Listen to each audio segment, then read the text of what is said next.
There is a lot of research that confirms how diversity can bring increased innovation to the table in meetings, in workshops, and certainly at executive forums and boards. What we fail sometimes to emphasize is the importance of communication intelligence that needs to sit alongside the diversity so that it moves from being just a tick in the box and we feel like we have to actually creating that strategic advantage.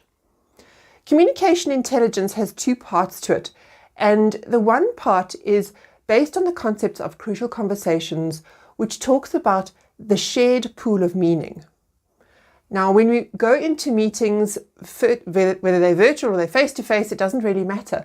Whenever we add to the conversation, we're putting our thoughts into that shared pool of meaning that is created.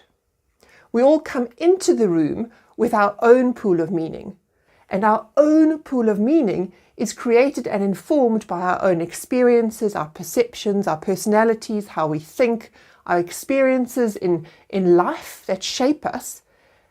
Our shared pool of meaning is only enriched when we add from our pool to what is shared in front of us. So if we're going to make better decisions, problem solve with more information, we need to enrich the pool that is shared. So each one of us needs to be able to take from our own pool and share it into the pool of shared meaning. Now, the difficulty with diversity is that quite often the strongest voices are the ones that add to the pool. And they come over with great confidence and lots of assertiveness, and maybe less strong voices or voices who are less used to being at the table aren't heard. And so they aren't contributing their perceptions, their skills, their insights, their experiences, their questions into the shared pool. And the only way we can actually leverage diversity is if we deepen the richness of the pool.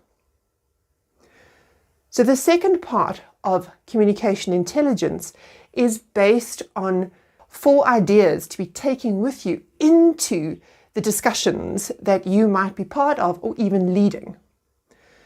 The first one talks about sharing your opinion, but not just your opinion, also what is behind that opinion, the reason why you have this opinion. So say something, but substantiate it. It's not just coming from left field. What do I think and why do I think this way? What's my point of view and what's the research that I've done behind that? What's led to that point of view? On the other side is thinking about asking others to be critical of your point of view. Not just agreeing with it, because agreement actually doesn't really make the conversation richer. It's how can I challenge that? So here's my point of view, and this is why. Who has an alternative, or who has a critical thought about that? Or why won't that work?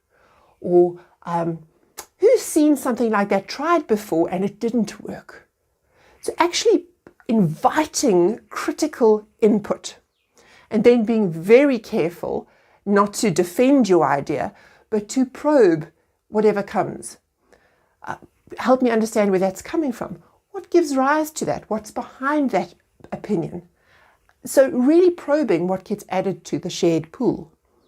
So you put your opinions in, you invite others to critique your opinion, literally critiquing it. Give me critical insight. Why won't this work? What's wrong with this idea? What might I be overlooking? And then the fourth element is inviting new ideas.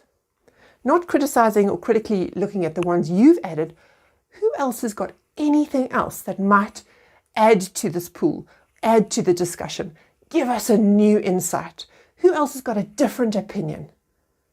So there's the 4 elements to enrich the communication that goes around the table when we're deepening our pool of meaning and leveraging the diversity of people's thinking, experiences, backgrounds, perceptions. When we have diversity in the room, we can make it richer if we use communication intelligence to invite people to contribute to the pool of meaning.